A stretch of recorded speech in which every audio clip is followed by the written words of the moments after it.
Okay. Okay. How do you think you look, baby? You think you look all right, appropriate? Yeah, I'm all right. I think I look fine. How do you think you look? I think you look fine as hell. Oh, thanks so much. You know what I realize about doing a podcast, baby? What? I realize the people don't care about how long it takes for us to record, if there's audio issues, if the camera goes down, if this is our 8th time recording for today, if we had to leave and then go outside, go to the pool, drink a little bit, smoke a little bit, pop a little bit, and get right. They don't need to know about all of that. But all they need to know is that we weren't here last week, but we're back today. Let's fucking go. Start it off, baby. What the heck? Every single week, it just gets more and more wild. I can only imagine what our season finale might look like. Oh, we're coming up on a season finale, huh? Are we? We got a couple 8 episodes.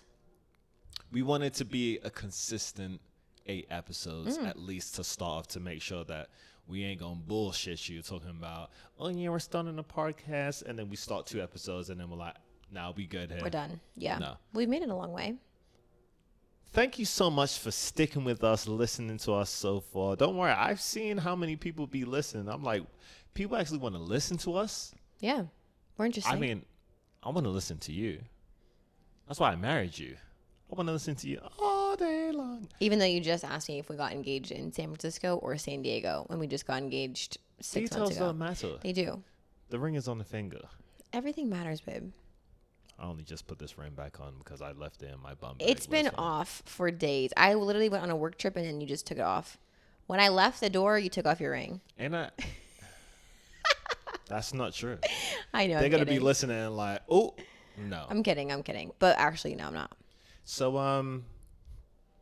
hold it down, baby. Oh, I forgot about the breakdown of the episode, but we know what we'll talk about. It's fine. Yeah, we got it. Okay. All right. Well, it's been a day, and we've had a day outside. We're kind of wearing these really random outfits because we were at the pool, so ignore us. Yeah. Blair's showing a little bit of extra skin under that bottom button. Oh. Did camera pick this up? Oh. If you don't zoom in when you edit, I'm going to be really upset. I'm going to blur out. I'm going to have the pixelated Oh, thing yeah, over the nipple. cute. Yeah. Mm-hmm. Or like a heart or something. Free the nipple. Free them. It's movement. Dimples out. But welcome back to the Synced Up podcast. I am your host, officially now on paper and in the government documents, Khalia Edwards. Put out the government, baby? Yeah, it was the government. Mm-hmm. Took you long enough. I mean, listen, details don't matter, right? Facts. Yeah. Facts. We here today. And I'm here with my lovely host. What's happening? Who are you? Oh, who am I? I'm Blair Edwards. A true character. Now, on today's episode of Synced Up, we are going to be talking about some unexpected career opportunities for both you and myself, and a little bit about how we were able to support one another through change and just, the bumps that come about when success also arises. Right. Yeah. Perfect. Yeah, I mean, what Biggie say, more money, more problems? Yep. Mm-hmm. That's not necessarily true. Because if you're broke, it seems like you always got problems. You know what I mean? I'd be having problems all my life. But this is the beautiful thing about now getting into, if we're following the journey of a relationship, it's great that we start having problems, but then we have problems together. Navigate it. Okay, all right, let me stop. It's very cute. You're very cute. Thanks. It's the peach. It's the peach. Lululemon. I'm doing some ads. Oh. It's very cute. Anyway, okay. All right, so I think if I recall correctly, we began with my promotion and how I arrived to Vegas. Yeah. So last week, what did we talk about? We talked about the fact that I left Cirque and went on tour. was in Miami. Then I got presented with the opportunity to come back to Vegas. You see how they do it? Just when you, just when I thought I got out of the game, they pull me right back in. You know what I mean? The house always wins. It's not the casino, it's the city. I learned that from a taxi cab driver one time. A taxi cab? I don't. How do you get one of those? This is before your time. You know what I mean? Before Uber and Lyft. I think I've been in one taxi cab in my entire life. Also, how loud is that, do you think? I think it should be I fine. think it's fine? I think it should be fine. Okay, cool. It wouldn't hurt to turn it off, but let's just keep it going. Okay, I can also get up and run. But it should be done pretty soon. Anyway, so Blair comes back to Vegas, which I was hoping that he wouldn't have stayed. And he came back, and I was like, well, looks like I got to move to Vegas because you're not going to be moving to California when you're in the entertainment business and you're in a new show. So that's when I kind of decided that I would try to move out here, but I would only move here if I had a job. So I asked you when you move back, like, hey, do you plan on staying in Vegas for a while? And you said, yeah, I think, I don't know. Like I said, if you were listening to the last episode, we made a plan. We were very intentional. I was like, if I'm going to be going on tour or if I'm going to be doing some next endeavor, the most time I would commit to it is probably 2 to 3 years, maybe. So I think doing the tour, we had a couple months in there, but if I was going to come back to Vegas, I was thinking maybe 2 to 3 years. that you would stay in Vegas. Stay in Vegas, yeah. We're almost at a year. We just passed a year that I've been here. Well, also at the same time, I think it was contingent on the job. Yeah. For you. But we're not going to spoil what happened later. But basically, yeah. So coming back to Vegas, yeah, we were saying 2 to 3 years. So I got on the careers website and I searched Nevada. Never thought I'd move to this dry state, not a single drop of water anywhere in sight. But I happened to come across a store that was in the suburbs, and I figured I'd apply. So I did. Shot in the dark. Felt good about it, but also you never know what someone's looking for. And we manifested it, just like we manifested me moving to Los Angeles before when I met you, rewind all the way back to the first day I saw you at Flower Child. I was manifesting my move to LA, even though I didn't have a job there yet. So I did the same thing I did for LA to come to Vegas, which is manifest that I would get the job and then I would move. And it was a 3-step interview process. Okay. 80 applicants. Give or take, plus or minus. And I had come out to Vegas for Valentine's Day. And I got offered the job. Look at that. So you just be manifesting things and be getting them. Yo, what else can you manifest? Anything you want. Good, because I got a shopping list of things I want to experience. Perfect. I'll get to you later. Okay, great. Cool. So congratulations. Thank you. For getting the job. Yeah, it was great. It was a really fun time. I mean, it was bittersweet, right? I was leaving everything I knew in California. I moved to Seattle for a couple of years when I was in college, but majority of my time and then San Diego. But San Diego's in California. Los Angeles is in California. Orange County is in California. So I've spent my entire life in one state, which if you're from Cali, if you visited, you know that nothing compares to it. It's in a class of its own, hence why it's so expensive to live there. But thinking about living anywhere else, especially like moving to the desert and to a place that's, people come for a short period of time. I was like, I don't know if I can do this, but we're going to try. For you, I could do anything. That's so beautiful, baby. Oh, my gosh. I almost got the goosebumps. You already made me cry. We just started the podcast. We're not even 10 minutes in. I know, but we haven't even stopped. This thing hasn't stopped. This is the best thing we could have ever done. Yeah, I should have seen us before. Like, every single time we would record, it would get to, 30 seconds, and it would just cut out. But we switched up the program. We're ready. We got interface now. Oh, fancy. So I had 6 weeks between the job offer and then when I was moving here. Quick. It went by so fast. And then in March of 2023, I ended up moving to Vegas. Beautiful. Okay, so I feel like maybe in the past couple of episodes, I've this is what the streets are saying. It's not me. It's not me. They they said it. They're like, oh my God, we're learning so much about Blair, but Khalia, we ain't really getting to know too much. So I'm gonna put you in a hot seat a little bit. Okay. Kalia likes to be very structured. She likes to talk about the facts of the situation, but not so much about her emotional state. So, baby, Mm. 6 weeks moving into Vegas. What were you feeling? Because you just said you're leaving a place that you pretty much grew up your whole life. Yeah.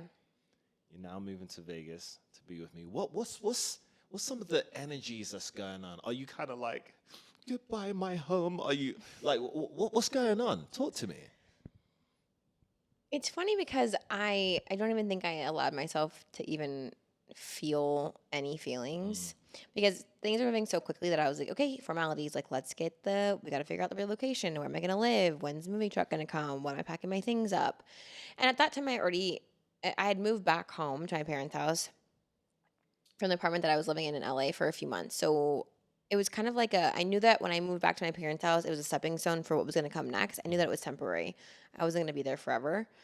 Although my parents probably would have liked me to stay a little bit longer than I did. And so I felt as the days got closer to me leaving, I felt really sad to leave my store and to leave my parents because I was like, those are the personal bonds that I had with people that would change immensely when I moved. You know, Yeah. my parents and I don't see them every single day, but I still talk to them all the time.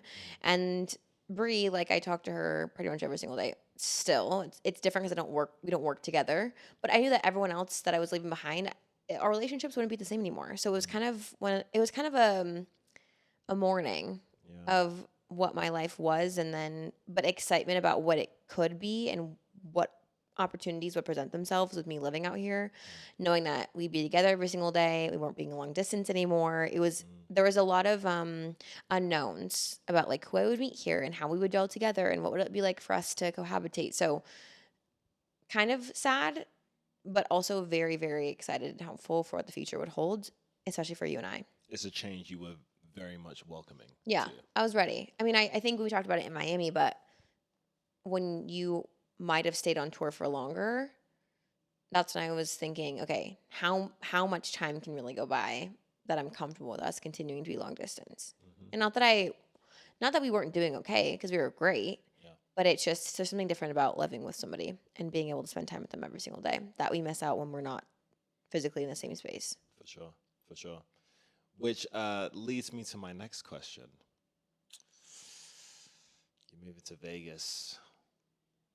Chances are you're going to be living with me. How did you feel about that? I was really excited about it. That's all you have to. She's like, I was excited. Well, That's I it. thought that you were gonna react, but you didn't. So that was awkward. I remember we were out. My parents and I were out with some family friends, and we were at a winery. Mm. And I remember this family friend telling me, eh, "Don't get your hopes up too high for what it's like to cohabitate with a man. Like, there's just certain things that men do that you're just gonna have to live with. You Mm. know, like maybe he's not gonna put down the toilet seat. Maybe he's not gonna do the laundry or clean up, or the way that you exist is very different. So I was prepared, but I also knew how you lived previous to me living with you, and so I think it would have been different if I had no experience of what your environment looked like that you lived in before we lived together, and then all of a sudden we lived together, and I was like, "Whoa, hold the phone! Why is your bedside table full of miscellaneous objects?" Speaking of which, I just found a macro bar wrapper in your bedside drawer. When did that get there? I don't know, but I thought I was going to be saving it for later, and I saw the same wrapper, and I'm like, it's empty. Oh, just put it back in there. Outside, Yes. out of mind. Yes, exactly. It's about your bedside table drawer is is kind of like a magician's hat. There's lots of things in there. If you go like this, you pull out lots of items. Keep pulling. the same do-rag Hey, and you get 10 look, do-rags. everybody knows in the bedroom, that's where the magic happens. I'm just trying to follow the protocol. Very good. Thanks. I'll be Very, here a very week. good. Yeah, so I was really excited to live with you, and I mean, there's some things I knew that I have to teach you, but that's okay. I'm fine with that. Like what? Hmm? How to properly cool the home, Okay. because apparently Jamaicans, and you know what, to all our Jamaican listeners or West Indian listeners, I know you're out there. I'd love to hear your take on this because Blair always poses a question. I'll pose it for you. If you are West Indian or if you're a Jamaican, do you keep your house in the Vegas heat or any heat? Let's say the outside temperature is above 100 degrees. Do you keep your home at the same temperature? Because Blair does. Okay. I don't think we can speak for all West Indians. And I know when you ask me, I would just throw it out there. It's like when people ask me certain things, like certain trivia questions. They're like, "Oh, did you see this movie?" And I'll be like, "Nah." They're like, "Oh my God, you haven't seen that?" And I'm like, "I'm British." You know what I mean? It's a nice little cop out. So when it comes to you asking about the AC and whatnot, the cop out is I'm Jamaican. Now I can't say Jamaicans like to keep their houses or places where they live. They like to keep it hot. But what I will say is that I'm also a bit frugal. You know what I mean? So I'm You're like, actually not that frugal though, because you'll spend a lot of money on acai bowls, but you won't put the AC on. I'm like, just cut the acai bowl eating out in half, and then you can put the AC on. you're telling out my business, and You we're don't like supposed to it. be staying Yeah, on you. well, Okay. sucks. Well, okay, Sorry. so let's go back. All right. So you were aware of my living habits. You got some tips, tricks, things to keep in mind of more or less. Yeah, and I mean, I'm an only child Mhm. and grew up in a house where my mom likes things a certain kind of way. And maybe my dad didn't always do the things that she wanted him to do in the way that she wanted him to do it. And so I got to see those interactions. And I was like, okay, so if my dad, after 20 years of marriage, continually leaves paper towels in his pockets, sorry, dad, my mom at that point really can't be too mad because it's like pick and choose your battles. You know what I mean? So when I moved in with you, I was like, okay, Kalia, let's give grace. He's never lived with a woman before. Last time he lived with a woman, it was, 10, 11 years ago with your mom. Different scenario. There was 6 of you living in the house, or 5 at the time. So I was like, well, if every now and again he doesn't do the things I'd like him to do, then it's not the end of the world. I just give him feedback. And that's worked really well. You've been the perfect roommate. I Really? will say that. Is there any part of living with me, like, is there anything that I do that's very peeving to you? Peeving. Peeving. Peeving. You like that? I like that word. Give me something. Give me something good. No, this is as of recently. Oh, okay.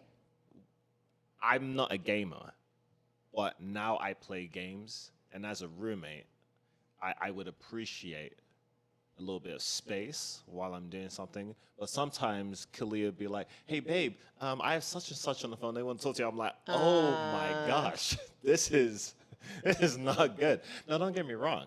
I see. I will always take time with you over any kind of video game Sure. or to connect. Always. That's one thing I've noticed of like when I'm playing something, I'm like, oh, I can't. Oh no, this cannot. This won't do. So just like leave you out of it. Yeah. Leave me Okay. alone. Oh, okay. So what you need is a do not disturb sign on our bed. Now that the bedroom has the ability for you to play, That's why I put it on the iPad. makes sense. You can like be out of the way, Mhm. so I don't bother you. Be out of the way so I don't bother you. No, because you just gave me feedback. It's good feedback though. Thank you so much for sharing that with me. I think I've told you this before. I don't think you have said it as direct. Lovers quarrel. We'll talk about this after the show, okay? But yeah, so far it's been fantastic living with you. Like right at the beginning, and this is also okay. So that was your perspective. Sure. My perspective was, oh my gosh, she's a woman, and she likes order. And I'm not saying all women are the same, but I will say this woman, she keeps things very tidy, and I'm just like, oh my god, like I'd like dishes to be piled up in the sink, but it all done, and I'm like, look, if you clean, I'm just like, let's just maintain. Let's just maintain. I'm not always great at maintaining, but sometimes, like the biggest thing, you make the bed. Every day. What are you, an army brat?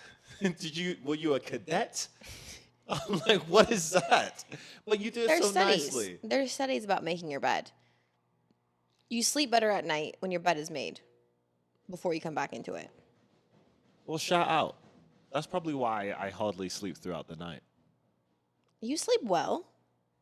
I probably don't get deep enough sleep. We're going to find out from the Oura Ring. Yes. Well, now, all I'm saying is I try and keep it clean. I don't really. And the first months that we were living with each other, it was a very nice time. You know what I mean? You would cook delicious meals. I got me a lady that cook. You know what I mean? And then, you go to work and because I was so close to your job, I'd be like, hey, can I bring you your lunch? That was and we so just spend time with sweet. each other. It's good times. It's good times. Good We have times. many of selfies on the benches outside of the store. So cute. Yeah. Yeah, it's it's lovely. Lovely. Okay. So the other part that I'm also interested about, you talked about leaving friends and family and then coming to Vegas. Did you manifest anything that you would like to experience in terms of circle of friends or anything like that? No, I didn't manifest anything around friends. I think I was really focused on our relationship and my job. And I don't want to say I'm good, but I'm good. I'm a solo kind of gal. And I'd love to have more friends out here, but also it's a very interesting place to have friends because it's a city that's about the nightlife. I'm not particularly interested in that. I also am very particular about what kind of friends I have and who I associate myself with. And that's probably because I've had people in the past show their true colors after I've invested in them. And so I prefer to just kind of know off the bat. Let me do a little bit of deep diving and question asking to understand who you are. And then I can determine if I'm good off of you or we can be friends. And so far, I haven't really met anybody that I'm like, wow, this is a good friend of mine in Vegas. Damn. But I also think it's a reality of when you get older and you move away from your hometown or your college town, it's a lot harder to make friends. It's a lot harder to date people because where proximity used to play a big part in who you were spending time with, you're in a work environment. In my work environment, I can't be friends with my people that work at my store because I manage all of them. Oh, you're in a position of power. Yeah, so there's a certain level in which we can engage outside of the store, at least that I feel comfortable with. And so yeah, am I friendly with people? Sure, but there's also a level of hey, I'm actually your leader. So it's kind of can be going out, hanging out, having slumber parties. It doesn't really work that way. Yeah, and also because of your job and its salary, and you're working what appears to be 24/7, that doesn't really give you much time for yourself to be able to connect with other people or go to events or functions. Or I don't even know where I would go, to be honest. Well, if you're listening to this, Khalia would desperately like some new friends. Not desperate. Let's not get shit twisted. I'm not desperate. Would I like a couple extra friends? Sure. Do I need them? No, I'm good. She grew up as an only child, but don't worry, she's not a weird only child. No, she's I'm the best kind of only child. Don't you think? Yeah. Thank you. Yeah. Hey. I'm kidding. That's not appropriate. All right, that's excellent. That didn't feel like a hot seat, but thank you for at least introducing that. It would be. Okay, first of all, I would never really try and put you in a hot Roast seat. me. Nah. Do it. Do Looking it. ass. Do it. No. Okay. Okay, so about you now. What about me? So I came to Vegas. Obviously, I have a new job. I moved here in March. You're in a new role. Same company, different role. Yeah. Main character of the entire show. More or less. No. Yeah. Main character of the entire show. I'll say it again. How's that feel hearing that from me now? It feels the same of when they first offered it to me. I'll never forget when I told you, I'm like, yo, they want to put me as the main role. And it was interesting to have a lifestyle where I was ensemble for a majority of my performing career. By the way, for those of you that don't know, because I would have never known this without being with you, ensemble means not the main dancer. So the other ones. That's what ensemble means. They're all an integral part to the show, but ensemble is typically the supporting cast, I guess you could say. No, I'm not saying that one is more important than the others. I am. Who is? I am. You are, yeah. No, You what are. I'm saying. No, what I'm saying is, yeah, I never really had opportunities to shine. Don't get me wrong. I did have moments in the previous job where you can be, say for example, you do have specialty characters, and sometimes when the specialty character is out, then I would fill in. But it was never like you are this person all the time. Mm-hmm. So for me to get the opportunity, I was grateful. There was a bit of an imposter syndrome. If you haven't seen the show, who I've been introduced to as who the main character is, they're like typically top tier performers, and I was like, yo, I don't know how I'm gonna be able to hold up. You know what I mean? But I came to find out that, at least in my own opinion, I could be wrong. Art is subjective. But the boy was holding that down. I ain't gonna hold you. I was killing that. Of course, there was always room for growth. And as I was doing the show and learning more about myself, I understood how to like iron out certain details, flesh out the character more. And I think I got to a space where I was like, yeah, I'm actually holding it down. It's a lot. It's a lot mentally. It's a lot physically. But I was ready. I was ready for the task.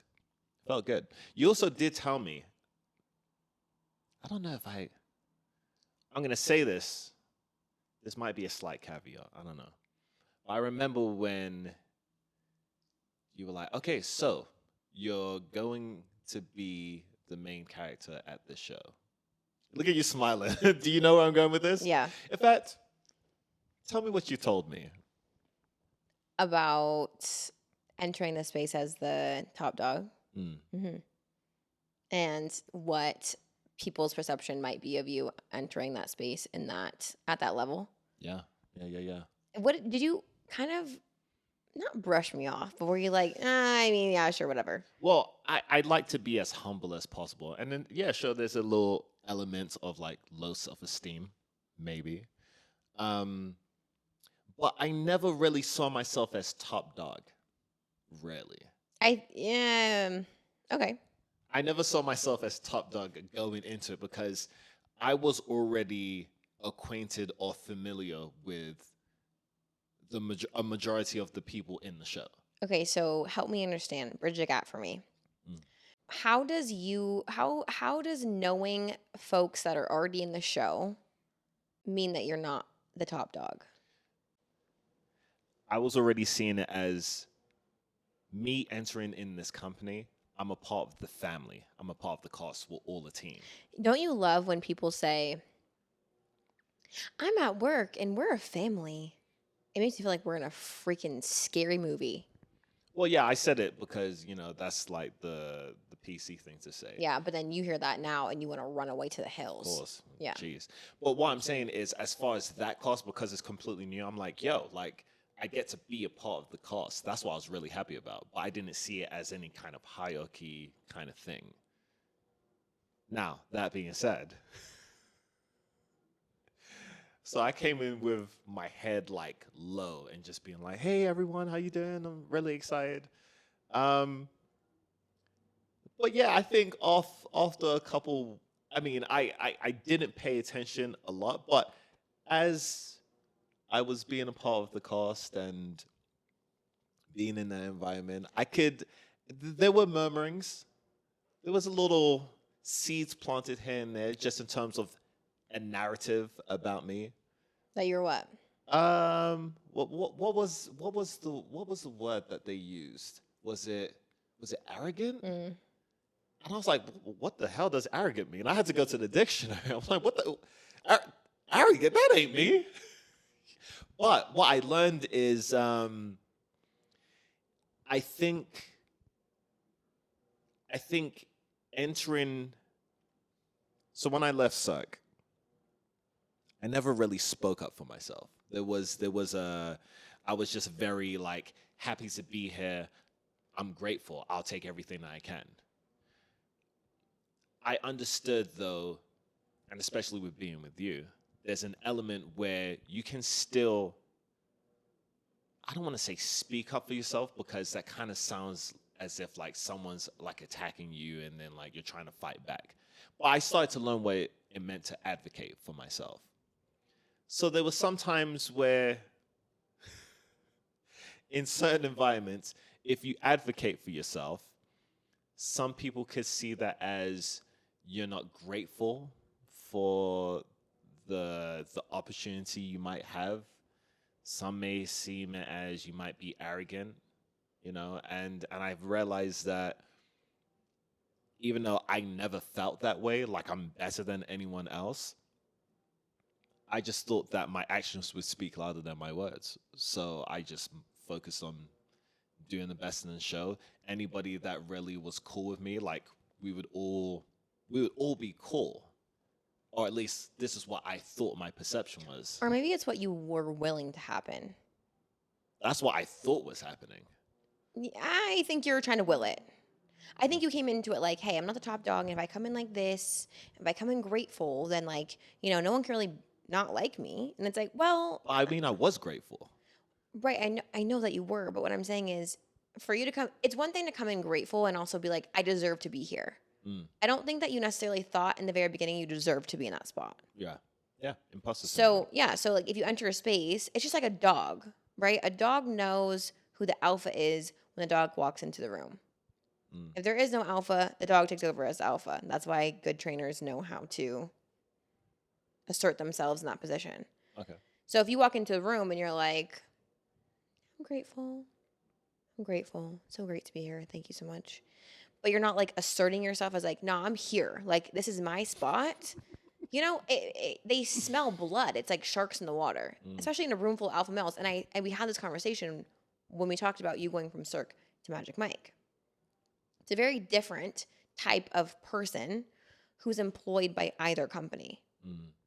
Not everyone from Cirque can go to Magic Mike, and not everyone from Magic Mike can go to Cirque. Yeah. So for you to exist in both spaces speaks to the duality of your personalities, and I think caused you to shift in a certain kind of way.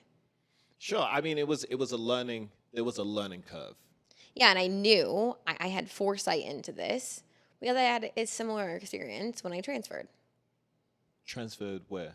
So when I left Seattle, when I was at UW and I transferred to San Diego State, I had a very similar experience. Have you actually told the viewers, the listeners, podcasters, what you're talking about in terms of Seattle, UW, San Diego State? Did you tell them what you did? I don't know. How about you let them know? Okay. How about? Speak for yourself.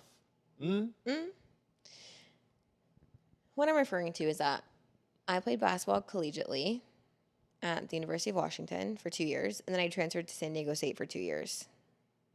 D1? You know what it is. Jeez, you know why you married me. You know what kind of kids you want.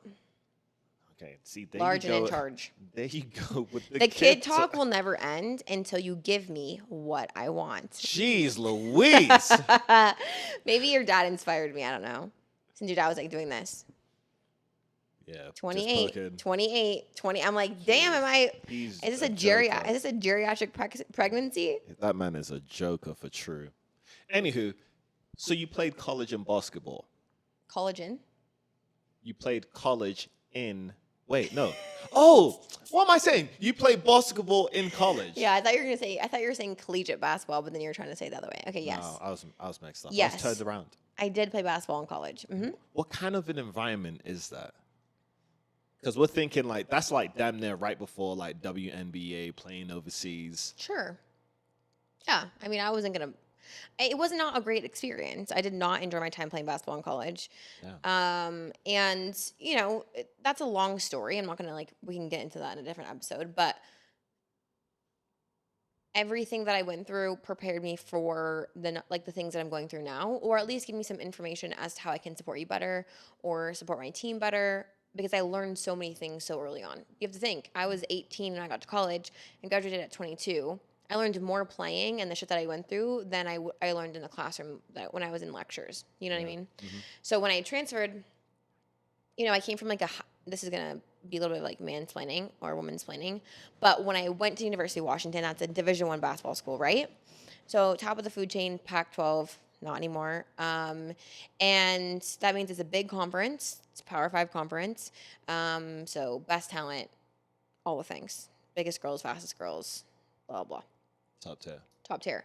But then when I transferred to San Diego State, while it's still D1, it's called a mid-major D1 school, which means that it's like, if you think about Washington's up here in the Pac-12, the big Power 5 conference, now dropped me down, and now I'm in like a still D1 school, but like a smaller conference with less explosive talent than before.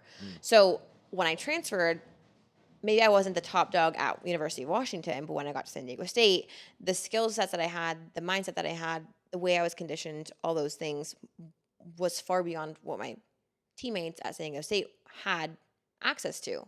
They were at a mid-major D1 school. They a different program, different weightlifting program, different staff, different metrics that we're watching based on our bodies and all those kind of like, it's just different, less money, right? Yeah. So when I entered that space, it was like, okay, well, I'm not, when you're a junior transferring in, people aren't necessarily like excited that you're there. You're taking somebody's spot. I'm not here to fucking sit the bench. Sorry, excuse my French, but like I'm not.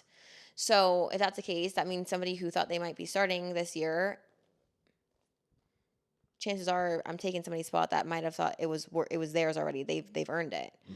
And so walking into that environment, like I couldn't be like grateful. Yeah, I'm grateful that I had another school to go to, but also like I'm here to play and not sit on the bench. So the whole reason why I transferred.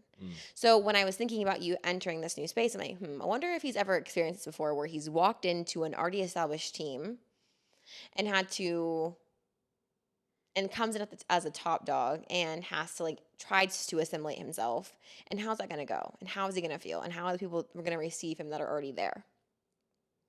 Yeah, I mean, you did mention that, but in my head, I'm like, nah, it's gonna be fine. Like, I'm cool with some of those guys. It's gonna be good. It's gonna be a good time. But do you realize that like every place that you went to, like you were at Cirque and then you went to the tour. It's like when you were at Cirque, you were so young, so like everyone kind of like scooped you under their arm, right? It was like, oh, Blair's a baby, and then eventually you rose to like dance captain and all the things.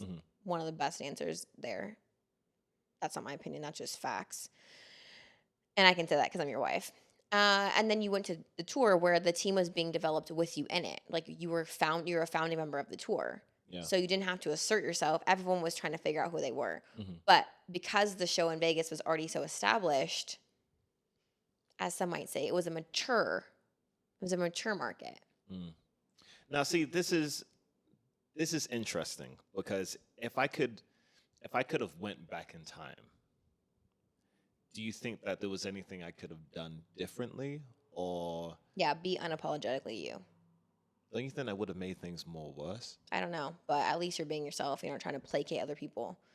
You can only do so much. You know what I mean? Like, just make yourself smaller in some respects and be grateful and like not step on too many people's toes so that you can get people to kind of like see that you're okay, or come in as yourself and they just adapt to you. I think there's power in being who you are and you're not an arrogant person, but that's a label people typically like to put on people when they don't take the chance to get to know them.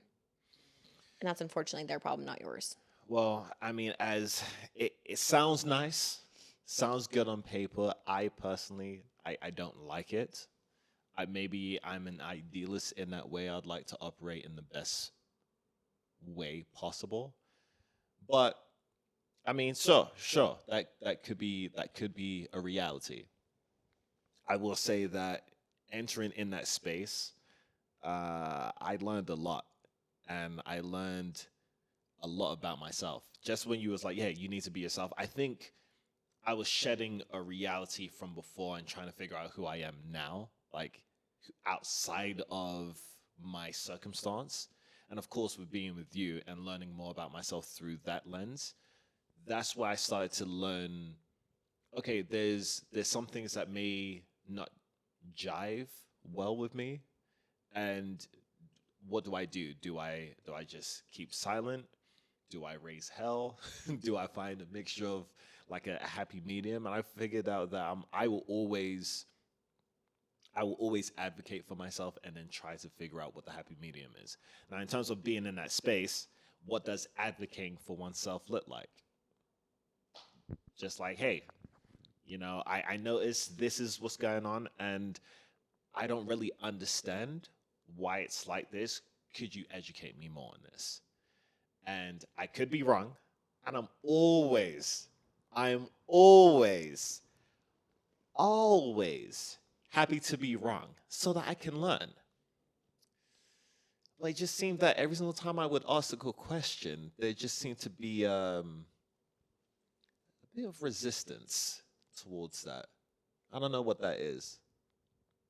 I mean, I think that that's most, and I don't want to speak for everyone, but I would say from my observations and experiences through others, that's a lot of job environments where it's the parents that tell you, because I said so, instead of explaining the reasons as to why the answer is no, right? Or asking the question of like, hey, why do you want to go stay up all night long and eat popcorn until your stomach hurts? Instead of being like, absolutely not, you can't, because I said so, right? I think that's a very normal thing to do because it's hard. Humans don't like change, and it's really hard for us to self-assess and be like, maybe I could do this in a better way. Maybe I could adjust. Maybe this person actually isn't wrong, and there is an opportunity for me to be better. It's easier to stay where you're at. It's more comfortable. Yeah, yeah. I feel like what's happening to this all falls under the umbrella of being in a new space, taking a promotion, and then understanding how to navigate the space. So that's one thing that I learned in terms of me becoming Mike. One of those things was understanding, hey, because you've got more eyes on you, you're now put in a position where you can't just kind of hide amongst the background, so to speak. You got to be a main character. I have to be a main character. And if you're going to bring situations to me where I'm gonna have to address it, if I don't take the easy way out, and I'm just like, hey, yeah, whatever you want, yeah, it's fine, it's cool, yeah. I was like, I can't do that. I have to be like, this doesn't work with me. Why is this like this? And then if it's like this, can we find a solution? That felt really fucking good to do. That felt amazing in the moment. In the moment. But then the backlash. God damn. If you could go back in time and change anything that you did, or any way that you communicated, or any way that you responded, or anything that you had control over when you're at Mike, is there anything that you would have adjusted now knowing what you know? Leave a paper trail. And that's a T. I mean, we probably have a paper trail if I'm being completely honest. We didn't really like get anybody trapped up, but I mean, part of that was me saying, you know what we can do, right? And you being like, no, it's good. You know what I mean? And I think that now, in hindsight and like through experiences that have happened just recently, the business, like understanding that the chess game of business is becoming something that you're really sound in. Because now you know how to communicate. Now you know how to set a boundary. Now, like in a way that doesn't maybe automatically turn somebody off. Or now you understand, okay, if someone responds in X way, here's where I can counter respond. That's not going to piss somebody off, but it's still going to let me get what I need to get out of it. I don't know. I think I've seen your maturation over the last few months. It's been really cool to see. Yeah. Well, it's because I'm learning from you. I take a lot of cues from you. Let's hope I'm correct. I think you're correct. It's funny how we were talking about like navigating the business aspect in terms of being in that promotional aspect. I don't even know if that was English what I just said, but sounded good. Sounded good. People that know better listen like, what he just say? Let's talk about how we navigated our relationship as a couple, because we were both talking about us being individuals, being in a new space. Yeah. But what about us as a couple? When I moved here, you did a phenomenal job of like bringing me in to, or at least maybe not, we didn't like do a lot of things outside of the house with people, like with your friends, but you did a great job of making sure that I felt supported Mm. and connected, and like there was stability through you and our relationship that I wasn't experiencing elsewhere, because everything else had shifted and changed. But what didn't change is like while we were now living together, which is a different thing, but how we interacted and how we operated on a daily basis in terms of how we talked and how we were communicating to each other, it stayed the same. Mm. So I felt really supported by you in a time where I felt like, okay, this feels different. I don't see any palm trees. I'm not seeing an ocean. I don't see my friends. I can't just like zoom around the corner to my favorite gym. Like, you were the constant in that experience for me. It's a lot of pressure. But I was willing. Yeah, you did a great job. Try it. Any tips or tricks that you have for anybody that is supporting somebody moving to a place they don't know anybody? I'll take a leaf from your book, and it's have grace. You know what I mean? Yeah. I think that I just wanted you to have the best experience. And I think that if you were gonna move here, especially me being the catalyst or the main reason, there's a certain level of ownership that I can have for your experience. So even you working at your job, I was like, tell me about your day. I want to know. And you're like, oh, you don't want to know about this. It's just schematics and conversion and UPT. I'm like, no, I'm like, this is you. Those Like, are your favorite bring- things to say. Yeah, yeah. I love that. I love that. It's good feedback, you know? But what I'm saying is there's a level of interest and investment that you need to have in your partner to make you feel like you're not just by yourself on this. You know what I mean? Maybe I'm a weird one, but I genuinely care and I'm interested in everything that you do, especially with your job. You I know, appreciate you. I will say that, of course, also being at Magic Mike and like, navigating our relationship, it's interesting working at a job like that and being in a relationship. Not a lot of people get to experience that. There's also being an ensemble, like you deal with the masses to some degree, but then as the main character, like you have a specific partner that you only rarely get to engage with. Besides lap dance on Besides stage. besides the lap dance. And that was interesting trying to navigate that. I don't Really? Well, I mean, it's intense. It's intense to some degree. It sounds like we're being vague. In Magic Mike, and without ruining the show for anybody, but I basically have like a female partner like that I do a dance with. And it's very it goes there. It kind of goes there. I don't know what I call it, a dance.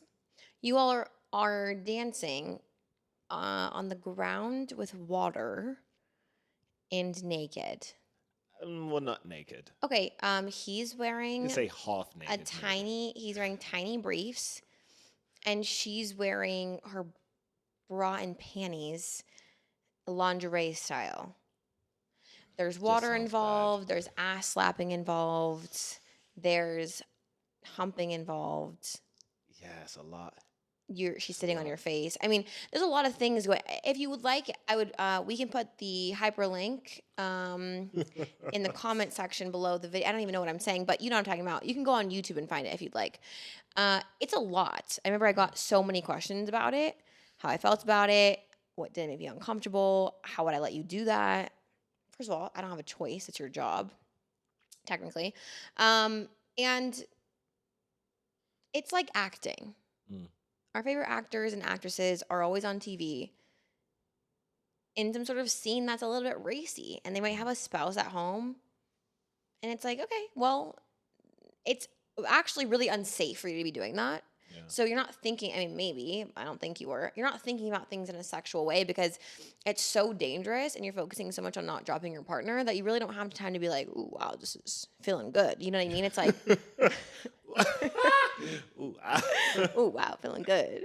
You know what I'm talking about? yes, I know Yeah, it's exactly like what you you're can't talking really about. be thinking like the audience might be aroused by what they're saying, but you are feeling like scared and like trying to make sure that your partner is secure Mm. because you're partnered. Yeah. It's important to keep her safe. Yeah. But as far as like us navigating that kind of aspect, because I've kind of been introduced to that beforehand. Like in my previous relationship, my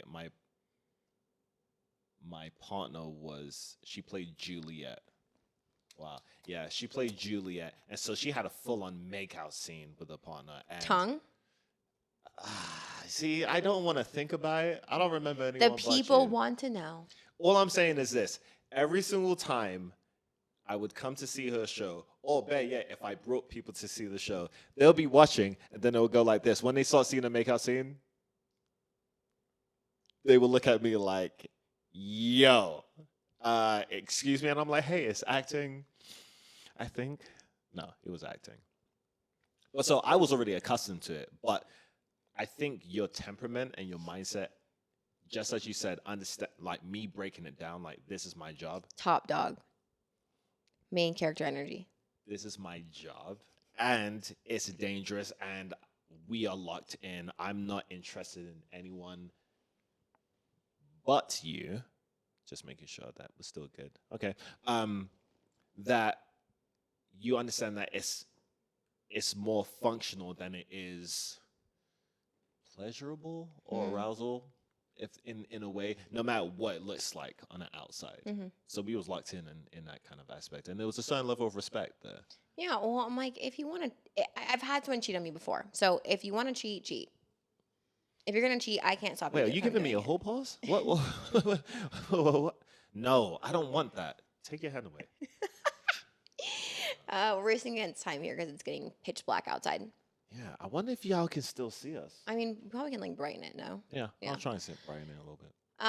But yeah, it's definitely a different experience dating somebody in the arts. Mm.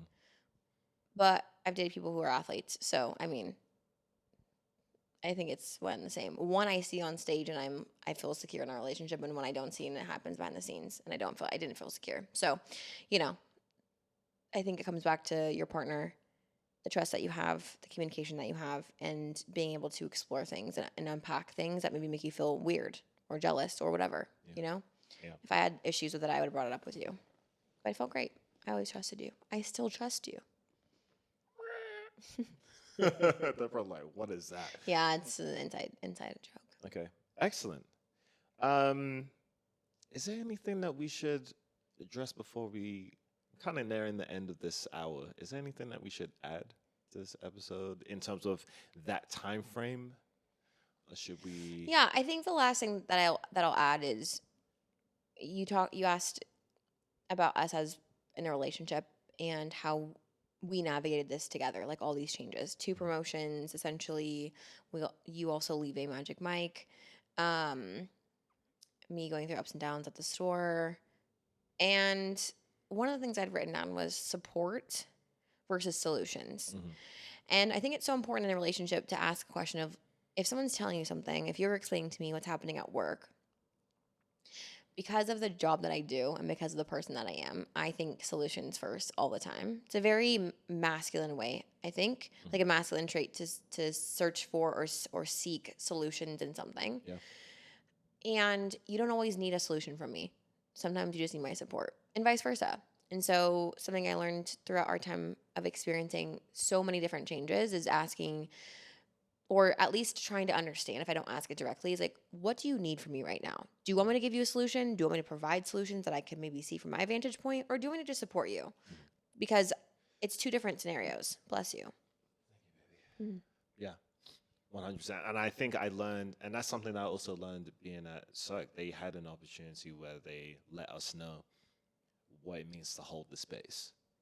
I think also being able to implement that in a relationship, because I'm always going to try and be the solution for you, whatever you need. But sometimes just holding the space is more than enough, Yeah. you know. So thank you.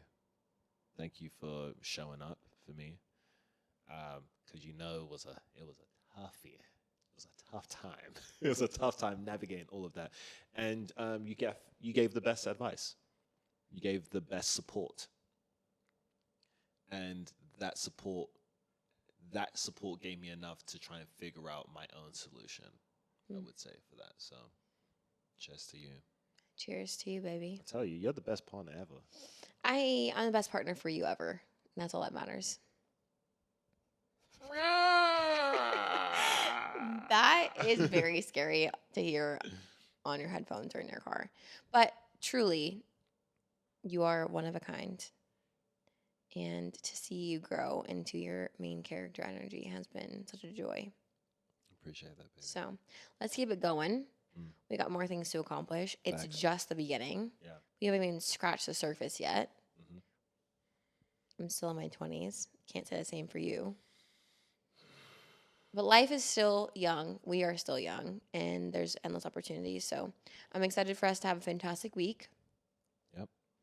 Get back on our consistent grind with the podcast now that we have this new setup. It's been great so far. Yeah, I love it. And I'm excited that you're off this week. I hope that you have the best time doing whatever you want to do. Meanwhile, I'll be working. But, I think it's I love when you just get to do whatever you want. Yeah, honestly, it feels like I do that every single day.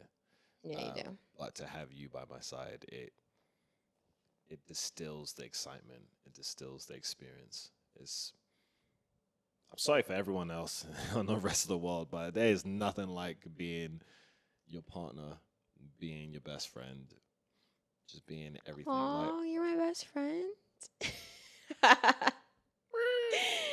Okay, so on the next episode, we're going to talk about me getting fired and understanding how we navigate that. Ooh, termination. Okay, I didn't get fired. I was just Released. not renewed, which is basically the same thing as getting fired. That's But really the next episode? the next episode is understanding how do I show up in a relationship when I feel like I can't support you like I would like to. Tapping into those old Wow. dynamics. What an interesting. Traditional. I also want to touch a little bit about some highlights of Magic Mike before we get into the termination, because I think there's a few that I Yeah? want to get into. Yeah, Okay, cool. because that's what the people want to hear. The highlights? There was highlights? Yeah. Like what? I'm not going to say it. I'm going to say it for the next episode. If you want to know the highlights of the next episode, please stay tuned. Beautiful. Okay, baby. Let's sign off. Is there anything you want to say to the people, the listeners, viewers? You want to drop your handle? I'm so lucky to be married to Blair Edwards. Is that good? And I am lucky to be married to Mrs. Blair Edwards. All right. I'm not your property. I think you're going to say Mrs. Edwards, and I would say, that's your mom. That's Sheila. That's not me. That's what it says on the certificate. Mr. and Mrs. Blair Edwards, no? No, it does not say that. Okay. Either way, I am blessed to be married to you, baby. I love you. I love you too. Follow me. I changed my handle back to my original name, which I'm so excited about. You know what it is? Golden Leah. Yes. With the underscore? Yeah, so it's Golden Leah with 2 A's _ on Instagram. Haven't posted in a long time, but look at my stories daily because those got some things on it. And then what about you, babe? Follow me on Instagram, Mr. Blair Edwards, or on TikTok, Black British Guy. I'm getting into my posting thing. It's been a while. I'm trying to figure it out, but we're getting He's there. back this week because he's got nothing else to do. And I won't be here, so post away, baby. Yeah, should have posted today, but it's fine. We'll It's get fine. I love you. Can I have a kiss? All right. See you next week. it. Take care. Bye.